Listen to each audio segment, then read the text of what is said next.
Welcome to you. Why do you think the government are focusing very much, it seems, on the risks of AI? Good evening. Thank you for having me on the show. So the honeymoon period is over, right? The fun that everyone had with ChatGPT is finished. Innovation is moving very, very fast in hardware as well as software. Applications are becoming more and more complex, more and more pervasive. Generative AI is being implemented in products which are used by miners, but there is no control of the output. Given the geopolitical situation that we are in, there are real possibilities of AI being used for our surveillance and other activities, which can really have very negative implications on national security. So there is just too much room for misuse. And given all these risks, it is high time, the right time, that nations work together, not in silos, and focus on risk mitigation plans. Given all the unknowns as AI evolves very quickly, how can a government write laws for something they don't really know about? Yeah, great question. And it is a very complex one. But what we can do is take an incremental and adaptive approach.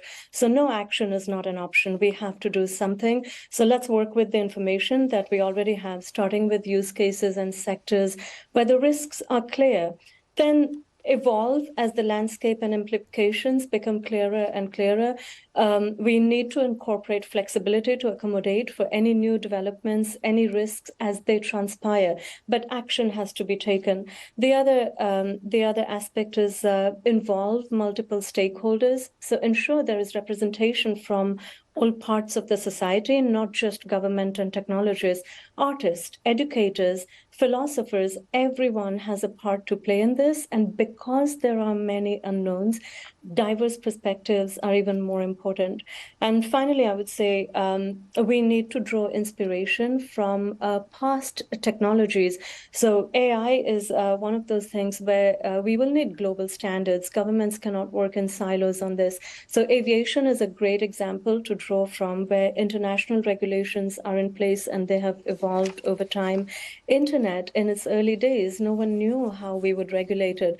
But with time, cybersecurity, privacy, data regulations, everything has been implemented quite effectively. So again, there is always room for improvement, but we have to start somewhere. Just because there are so many unknowns, we cannot do nothing. Just briefly, do you think it's possible to get global consensus on making sure we are secure against AI? So this is where I would draw inspiration from the G20 summit, which was held recently. No one thought that we would be able to get a consensus on joint declaration, but the Indian diplomats managed. And here, I think British diplomacy will play a really key role.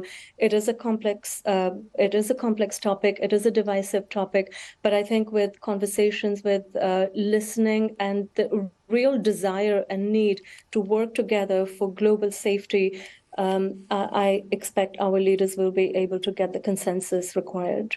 Aarti Samani, really fascinating to get your thoughts around AI and security for all of us. Thank you. Thank you. My pleasure.